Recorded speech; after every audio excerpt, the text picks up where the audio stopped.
Selamat siang, jumpa lagi dengan Denok Ayu Novel. Bagaimana kabar sobat semua? Sebelum kita mulai cerita ini, ayo kita subscribe, like, komen, share dan nyalakan loncengnya untuk mendapatkan notifikasi terbaru ketika Mimin mengupload video barunya. Menantu terbaik bab 240 menipu. Direktur Liu, saya tidak mengerti apa yang Anda maksud. Jiang Yan berkata dengan kosong. Tidak mengerti maksudku. Bukankah kamu melihat pasien ini pingsan karena kesakitan? Tidak bisakah kamu membantuku? Liu Qin bertanya dengan keras. Sebagai seorang dokter, bukankah kamu memiliki etika kedokteran yang paling dasar? Pada saat ini, kesadaran menyakitkan Huang Haiping di ranjang rumah sakit telah kabur, jadi Liu Qin tidak harus menghindarinya saat dia berbicara. Tentu saja saya tahu bahwa sebagai dokter, saya tidak dapat menyelamatkan Anda dari kematian, tetapi saya juga tahu bahwa menjadi dokter berarti melakukan segala daya untuk meresepkan obat yang tepat. Dalam situasi seperti dia, Anda harus mencari dokter ortopedi, bukan Anda dan saya.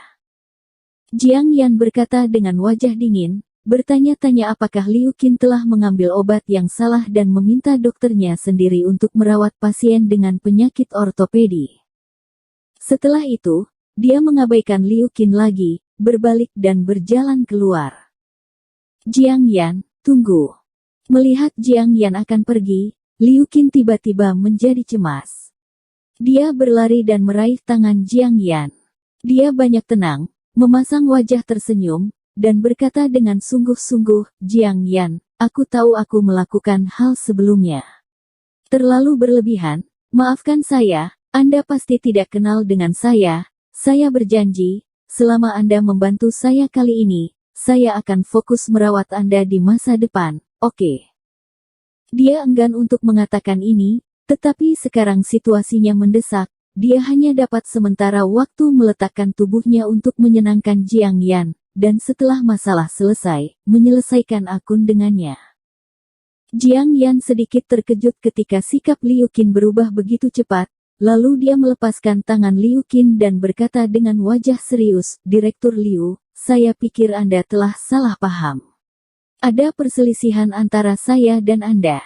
Tapi saya tidak akan pernah membalas dendam terhadap Anda untuk ini, apalagi mengabaikan pasien untuk ini. Apa yang baru saja saya katakan sangat jelas. Bukannya saya tidak bisa menyelamatkannya, tetapi saya tidak bisa berbuat apa-apa. Dia harus mencari ortopedi dalam situasi ini. Jiang Yan sangat bingung. Tidak pernah tertulis dalam arsipnya bahwa dia tahu ortopedi. Mengapa Liu Qin ini menahannya? Jiang Yan, bukankah kau bersulang tanpa anggur yang enak, kan?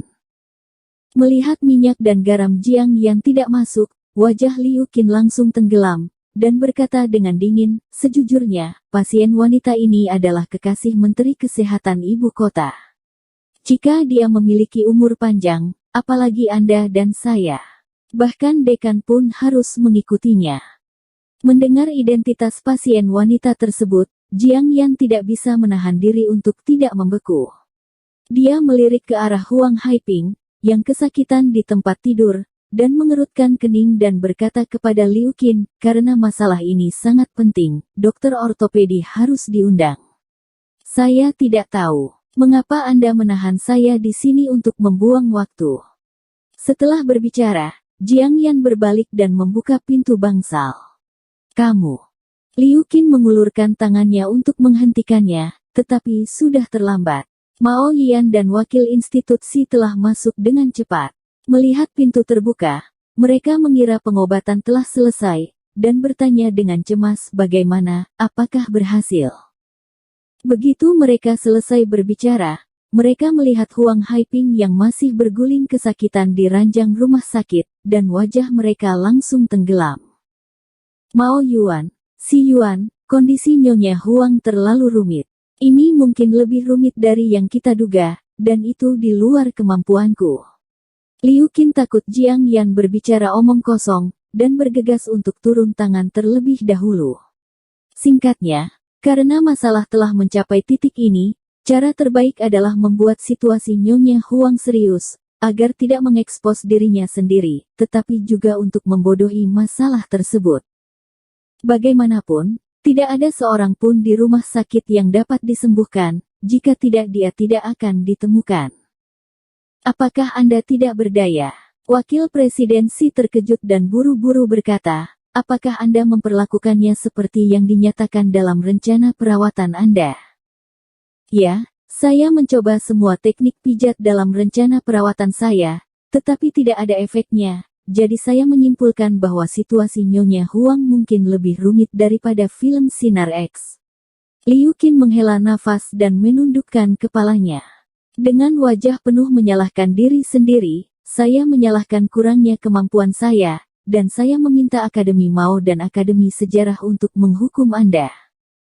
Seharusnya tidak. Wakil Presidensi mengerutkan kening dan bingung. Menurut rencana pengobatan, gejala ini bisa benar-benar hilang. Mao Yuan, Sekolah Sejarah, saya pikir apa yang dikatakan Direktur Liu masuk akal. Dalam situasi Nyonya Huang, sangat mungkin tulang belakangnya bergeser dan sarafnya tertekan. Masalah saraf tidak dapat ditampilkan dalam film. Saya sarankan itu Dr. Zhu dari Departemen Neurologi menemukannya. Pada saat ini, Dr. Sun juga dengan tergesa-gesa mengungkapkan keraguannya di awal, tetapi dia tidak menyangka bahwa itu akan menjadi batu loncatan bagi Liu Qin untuk mundur. Kalau begitu cari Dr. Zhu. Wakil Presidensi buru-buru berkata. Sejarah lama, saya panggil saja Do Lao, jangan dengarkan. Mao Yian sangat kesal, menginjak kakinya dengan cemas, lalu berbalik dan berjalan cepat ke samping, memanggil Do Lao. Ketika Jiang Yan mendengar apa yang dikatakan Liu Qin barusan, dia bertanya dengan heran, Direktur Liu, kapan Anda akan menyembuhkan tulang? Oke, tidak ada hubungannya denganmu di sini, kembali. Liu Qin menatap tajam padanya, dengan kebencian di matanya, ingin menebas Jiang Yan dengan 1000 pedang. Direktur Liu, jangan biarkan lawan Anda marah. Anda telah melakukan yang terbaik. Wakil Presidensi membujuk Liu Qin, tetapi dia tetap tidak tahu apa-apa. Presidensi, saya tidak berguna. Saya telah mengecewakan Anda dan kepercayaan dekan kepada saya. Saya meminta Anda untuk menghukum saya dan mengeluarkan saya dari rencana pelatihan bakat elit. Liu Qin menunduk dan berkata dengan malu. Kata-katamu serius. Apakah ada dokter di dunia ini yang dapat menjamin bahwa semua pasien dapat disembuhkan? Anda tidak dapat disalahkan untuk ini. Kembalilah, dan saya akan menjelaskan kepada Din Mao.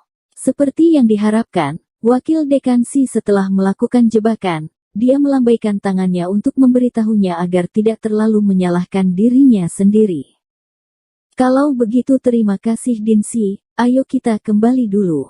Kemudian dia tidak sabar untuk membawa Jiang Yan pergi. Ketika dia kembali ke kantor penyakit dalam, Liu Qin tiba-tiba menamparkan wajah Jiang Yan tanpa peringatan, dan mengutuk dengan marah, jalang. Kamu tidak akan membuatku merasa lebih baik, dan aku tidak akan pernah membuatmu merasa lebih baik. Anda ingin memperbaiki saya, Anda masih lembut. Setelah berbicara, dia menatap Jiang Yan dengan galak, berbalik dan berjalan keluar dengan cepat. Jiang Yan tertegun sejenak, 5 sidik jari merah cerah muncul di wajahnya yang cerah, dia menggigit bibirnya erat-erat, matanya sedikit merah, dan dia tidak tahu mengapa Liu Qin memukul dirinya sendiri tanpa alasan. Jiang Yan, dia orang gila, jangan kenal dia. Seorang dokter wanita yang datang dari Qinghai dengan cepat datang untuk menghibur Jiang Yan. Faktanya, mereka semua pernah ditindas oleh Liu Qin selama periode ini, tetapi mereka tidak berani mengatakan apa-apa, mereka hanya bisa memilih untuk bersabar saat keluar. Jiang Yan mengangguk sedikit, tidak berbicara, berbalik dan kembali ke kursinya. Bagaimana, apa yang Old Do katakan? Melihat Mao Yuan telah menyelesaikan panggilannya, Wakil Presidensi bergegas maju dan bertanya. Lao Do hanya punya waktu sekarang, jadi dia berkata untuk segera datang. Mao Yian berkata dengan wajah tenang. Karena wajahnya dan Menteri Lu, Do Lao setuju untuk bergegas ke sini. Mao Yuan, saya berharap dokter ada di sini. Pada saat itu, Dokter Sun bergegas bersama Dokter Su dari Departemen Neurologi. Tidak perlu, kembali. Mao Yian melambaikan tangannya dan berkata, Lao Do telah memerintahkan, tidak ada yang boleh menyentuh Nyonya Huang sebelum dia datang. Tapi Nyonya Huang sudah lama kesakitan, akankah dia? Dokter Sun bertanya dengan sangat cemas. Jangan khawatir, kata Do Lao, ini adalah reaksi normal, dan tidak ada nyawa yang hilang. Mao Yian mengerutkan kening, ya, Do Lao berkata bahwa morfin tidak boleh digunakan. Mari kita beri Madam Huang suntikan Dulengding. Anda dengan cepat memerintahkan orang untuk bersiap. Ya, saya akan pergi sekarang. Dokter Sun bergegas kembali ke kantor. Din Mao, Dulengding ini mungkin tidak berfungsi, kan? Wakil Rektor Si bertanya dengan hati-hati. Tidak peduli apa yang bisa kulakukan. Siapa yang menjamin Liu Qin bisa menyembuhkan Nyonya Huang? Mao Yian segera menebarkan amarah ke kepala wakil presidensi, wajahnya penuh api. Seharusnya tidak masuk akal. Wakil presidensi juga dibingungkan oleh Biksu Zhang Er. Sudah lama saya katakan bahwa teori adalah teori, dan praktek adalah praktek. Anda praktisi pengobatan China, Anda tidak ada hubungannya dengan kepala Anda. Mao Yian dengan marah mengucapkan sepatah kata, dan kemudian mengabaikan wakil presidensi. Wakil presidensi meliriknya dengan tatapan pahit, berani marah tetapi tidak berbicara, dan tidak percaya pada pengobatan Tiongkok, Anda tetap bertanya pada Do Lao. Setelah lebih dari setengah jam, Do Lao bergegas, membawa kotak obat di punggungnya, dan bergegas. Meskipun Do Lao hampir berusia 70 tahun, dia masih berjalan cepat, dan dia memiliki kulit yang kemerahan dan penuh energi. Seluruh orang merasa seperti dia di awal 60-an. Ini semua berkat latihan yang tak henti-hentinya dari 8 bagian. Brokat. Lao Do, ayo, silakan masuk, silakan masuk. Ketika Mao Yian melihat Do Lao terlambat untuk menyambutnya, dia buru-buru mengundangnya ke bangsal. Do Lao mengangguk, dan dengan cepat melangkah ke dalam bangsal. Dia akan menonton film Huang Haiping. Dia mengangguk dengan sungguh-sungguh, dan berkata dengan suara yang dalam, situasinya seperti yang saya harapkan. Setelah berbicara, dia berjalan ke sisi Huang Haiping, menepuk lengannya dengan lembut, dan berbisik, Nyonya Huang, jangan gugup, santai, saya akan melakukan pijatan untuk Anda sekarang, itu akan segera lega. Kata Do Lao menggulung lengan bajunya, dan setelah Huang Haiping bangun tengkurap, dia mulai memijat tulang belakang lumbalnya. Setelah 7 atau 8 menit dipijat, rasa sakit Huang Haiping mereda, seluruh tubuhnya menjadi sangat tenang, dan napasnya berangsur-angsur stabil. Seluruh proses berlangsung selama 30 menit, dan Do Lao lelah dan terengah-engah. Setelah Do Lao menarik tangannya, melihat Huang Haiping sudah tertidur di tempat tidur, dia tidak bisa menahan nafas lega, mampu tertidur menunjukkan bahwa rasa sakitnya telah sangat ditekan. Do tua memberi isyarat dan berbisik, Mes. Huang juga kelelahan setelah kesakitan begitu lama. Biarkan dia tidur sebentar, ayo kita keluar dan bicara. Setelah menunggu keluar dari bangsal, Mao Yian menyeka keringat dari kepalanya, dan dengan senang hati Lao Do berkata, Lao Do, terima kasih kali ini. Jika bukan karena kamu, kami benar-benar tidak tahu harus berbuat apa. Saya juga mengobati gejalanya tetapi bukan akar penyebabnya, tetapi untuk sementara dapat menghilangkan rasa sakitnya. Mungkin akan sakit lagi setelah beberapa hari. Do Lao menghela nafas, dan Din Chong Mao berkata dengan terus terang, Yian, kamu tepat waktu sapa Menteri Lu. Sangat tidak mungkin pergi ke luar negeri untuk melihatnya.